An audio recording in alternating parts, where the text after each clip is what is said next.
in the second quarter. Tom Brady, sharp as ever. He's got 2 touchdown passes. Next, we'll head over to check on the Giants at home at MetLife Stadium. And they have the lead in that one over the visiting Philadelphia Eagles.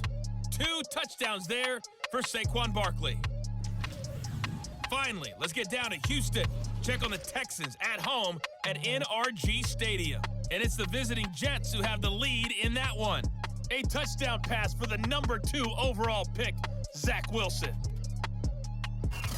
Meanwhile, in our game, it's been a back-and-forth first half. Who can put it together in the second half? For the answer, we turn it back over to our broadcast team of Brandon Godden and Charles Davis. All right, Coach, thank you, and we welcome everyone back for quarter number 3.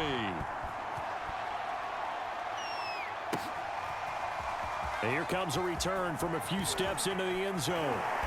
And in hindsight, probably should have taken a knee as he only gets this out to the 16-yard line. Trevor Lawrence and the Jacksonville offense ready to go back to work. A big reason why they've been so successful, this defense hasn't been able to contain him when he gets outside of the pocket. So true, and that's when it's really difficult because defensively you can have a game plan and try to account for all the things you've seen on tape, the way that they run their plays, even his running. But when it's a play where you just can't really say, okay, that's how the play's supposed to go, what they call broken plays, that's when the X and O doesn't work. That's when their Jimmy is better than your Joe. Jaguars come to the line to start their next drive. Now, the first half definitely went their way, and this would seem to be a great opportunity to kind of put this game a little closer out of reach with a score here. Yeah, and it's a wonderful opportunity for them because if they can add 7 more to their lead before the other guys even see the football, that could be the decisive blow in this game. I think that's how they're eyeing it. That's how they're approaching it. And he'll take this ahead for about 4. Second down coming up. Well, you certainly have to give a little credit here because they're playing this game now at their pace. This is ball control football, sustained runs, taking their time, and making it work. To throw on 2nd and 6, Lawrence.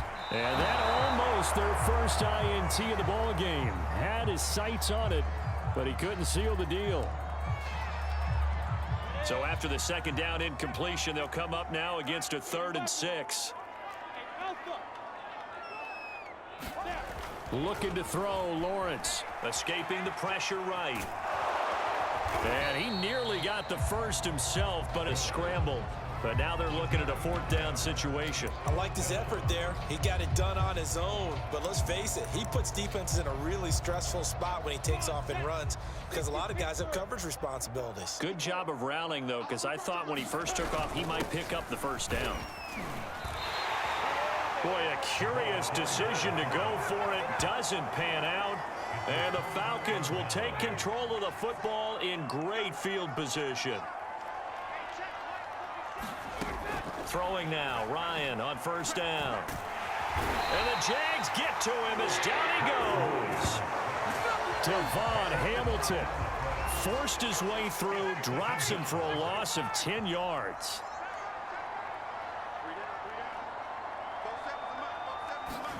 After the sack on first down, Ryan, he's going to look deep down the field. And that is incomplete.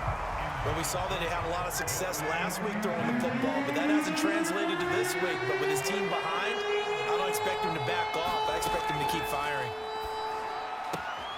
He's going to have the hook up to Gage. 2 yards is all they get on the completion. It's 4th down.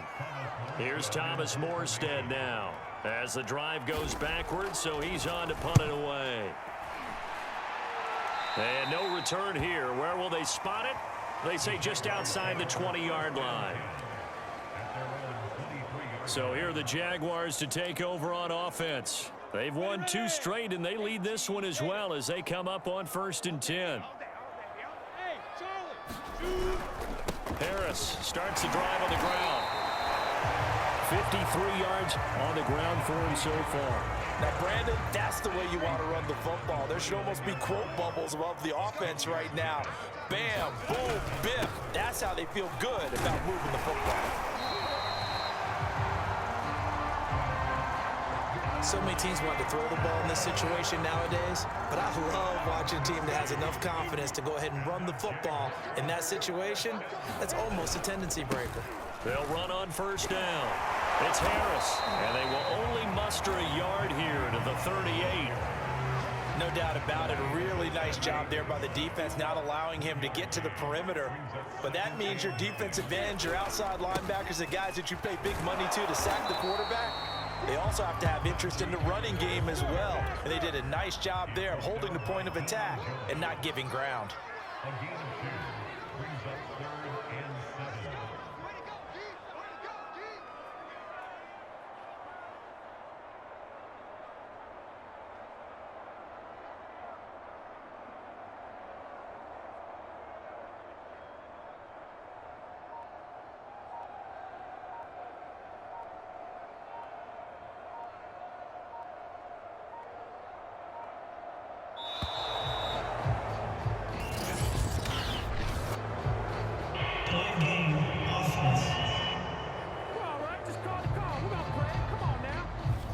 That's going to set him back 5 yards.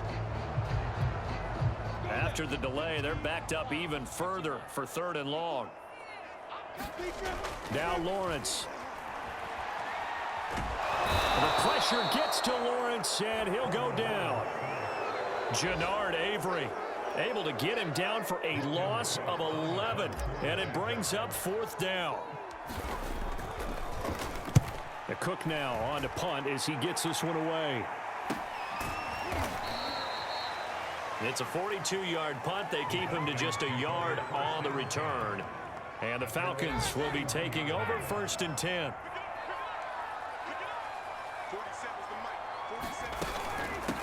Now here's a handoff out of the gun. And he'll be tackled just past the 35 at the 36. 5 yards on the carry. Good pickup on 1st down. That's a really nice job by them picking up the run blitz and detecting it and blocking it and turning it into a nice run. And a lot of times you think if you blitz a running play, you're going to smother it. But a lot of the blitzers, they come in a little bit high. They don't have great leverage, and they're easily blocked and turned to the side. This offense in desperate need of a conversion as they come up on 3rd down. From the shotgun, Ryan. Oh, he's got his tight end pitch complete. And he is going to have a Falcons 1st down as they're able to get the 3rd down conversion.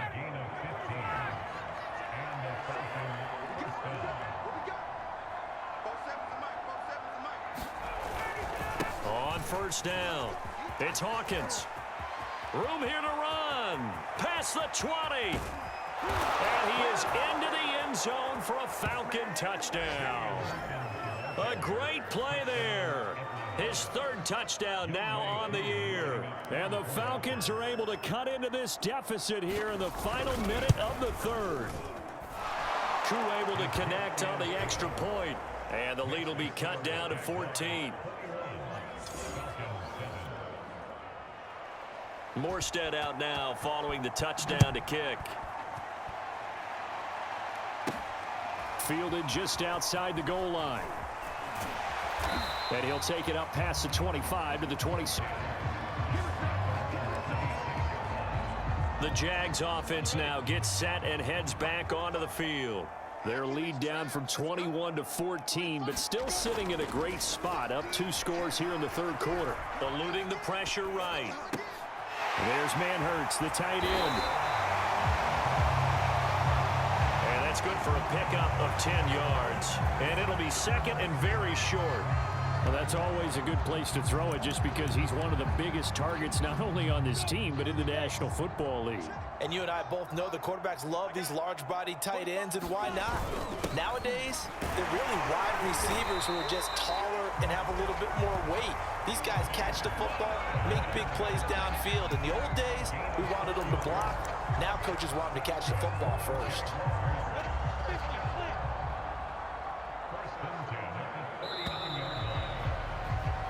And that is going to do it for this 3rd quarter of action.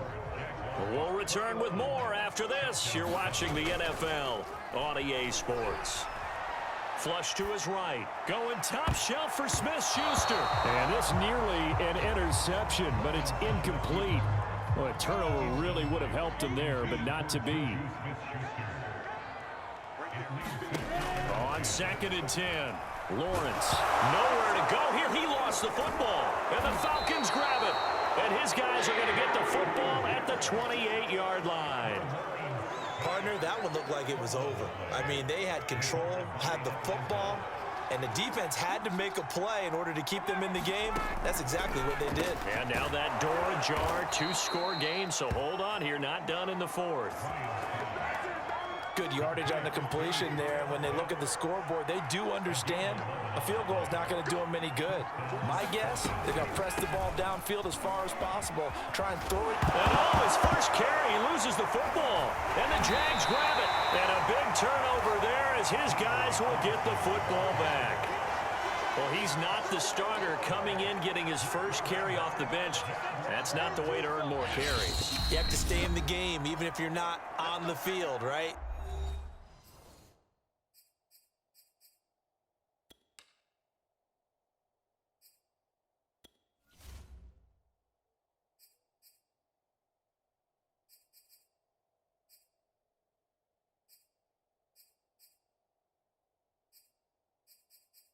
Stay mentally sharp, stay ready, and above all, when you get into the game,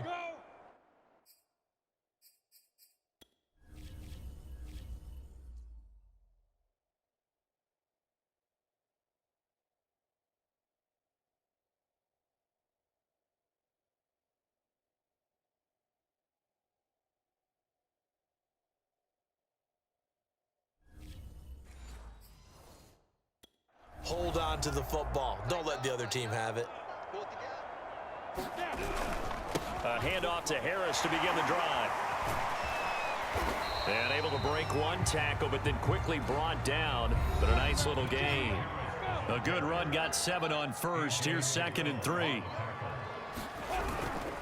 They run again with Harris.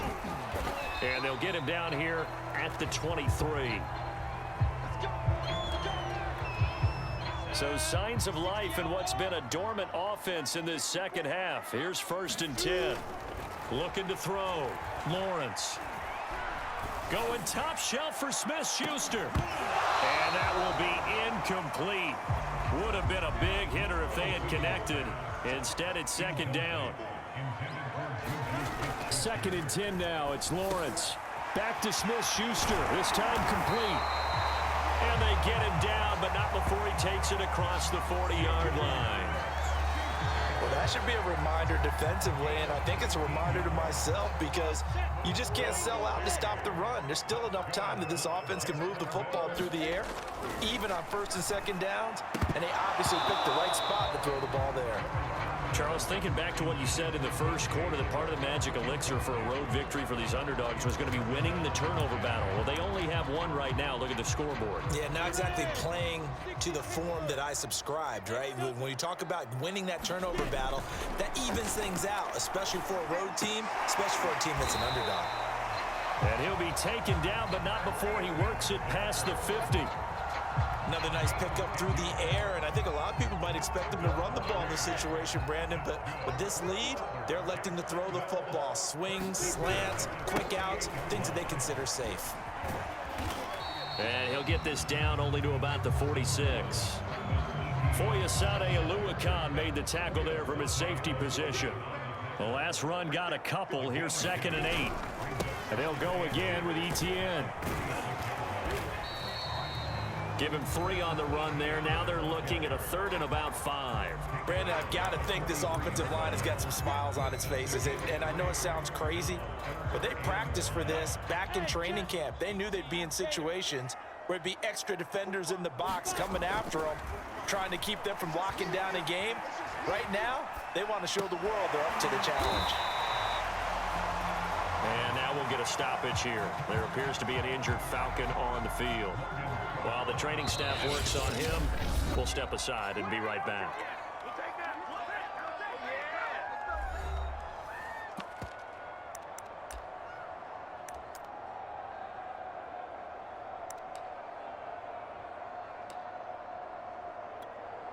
And with things looking pretty good on the scoreboard, they're going to keep the offense out there and go for it here on fourth. And they'll try and throw for it with Lawrence. Over the middle, hauled in by Smith-Schuster. And they're able to get this one past the 30 to the 25-yard line. Partner, I like that they're staying aggressive on offense because to me, this drive is what is known as a put-away drive. You score here, that might put this one to bed. I like the fact that they're playing with confidence and not playing with fear. This is Bawden. This will be a short gain of 3 before he's brought down at the 22. Fourth quarter, holding on to a lead. Fullback carry, 3 or 4 yards. I guess that's what you're looking for. And it just brings back memories for me because I remember my coaches in this situation. I remember one time my head coach into his headset telling the offensive coordinator, I want the big boy carrying the ball. And that's what you have in this spot. Him covering up on the ball, taking care of it, and grinding out yardage. And he will have a Jaguars first down. It won't be by much. He needed 3, and he got 3, barely. But the mark shows first down. Not totally home free yet, but it's looking good as they come up 1st and 10. They'll try and run some clock here as they keep it on the ground. And now they're inside the 10 as he's brought down at the 9. A gain of 3 last play. This time they double it and pick up 6. On 2nd down, it's Bell. And he'll be brought down here at the 3-yard line. Down under 2 minutes to go in this football game. So it's Jaguar football here as we welcome you back. They've got it 1st and goal in a game that appears to have already been decided. And he'll get blown up behind the line of scrimmage, back at the 6. So fresh out of the 2-minute warning, and here's another timeout taken with 1:55 remaining. 2nd and goal from the 6 this time. They'll run with Bawden. And he will get this into the end zone for a Jaguar touchdown. Nick Bawden, a 6-yard touchdown run. And the Jaguars are closing in on a 3rd straight win as they widen the gap further here in the 4th quarter. And oh, it's no good on the PAT, so they can't add on here. And our score is going to stay right where it is.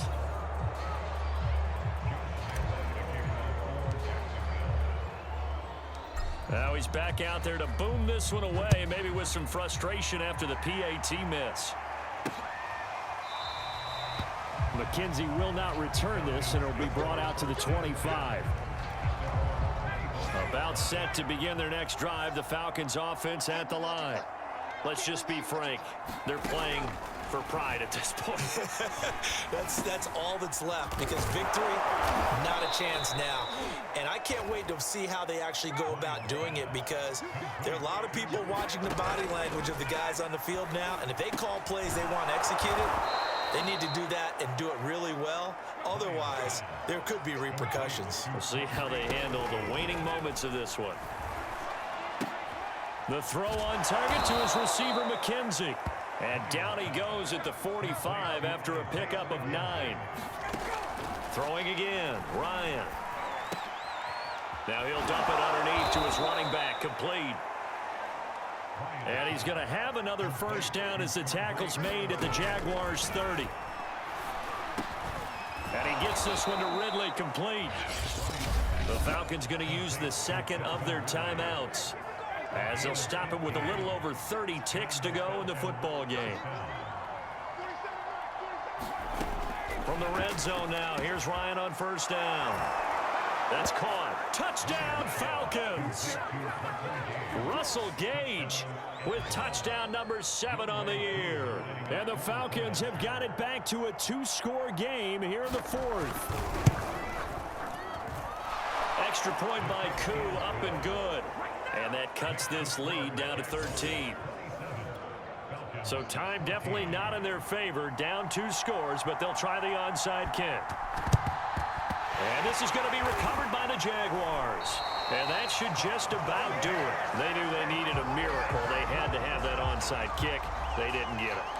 Well, as we knew, even before they put the toe to the leather on that one, their chances of getting that done, slim and none. And I do believe we saw Slim just leave the door, didn't we? We did indeed. I think we're down to none. Falcons going to use their third and final timeout as the clock stops with 23 seconds to go in the game. Following the pickup of 4, here's 2nd and 6. They'll run again with Harris. And he's going to be met at about the 43. Charles, why didn't they just take the knee there? You're asking the question that I'm asking as well, because we've seen a lot of football where coaches decide maybe they get a little greedy. I don't know if they're doing it for stats or for what reason. We've seen it happen in college. But how about in the NFL? The miracle of the medal-lands. All they had to do was take a knee and the game was over. The Giants ran it one more time. Ball popped free. Philadelphia picks it up and wins the game. What year was that? 1978. I think it was in November. And Charles, I think when the schedule comes out, all teams, no matter where they're predicted to finish, talk about protecting your home turf. They were able to do that here in this one. Similar to a tennis match, right? Not letting them break your serve. That way you hold on to it. They got it done, and they feel very good about that victory. So for the Jaguars, they just keep on rolling as they move to 9-2 with a win here. And they will hit the road next week to take on the Los Angeles Rams. Meanwhile, for Atlanta, it's starting to look like it won't be their year as they drop to 5-6. And they'll look to get back on the beam next week as they host the Tampa Bay Buccaneers. Thanks for tuning in, everybody. Alongside Charles Davis, we thank our entire crew. I'm Brandon Gaudin. This is the NFL on EA Sports.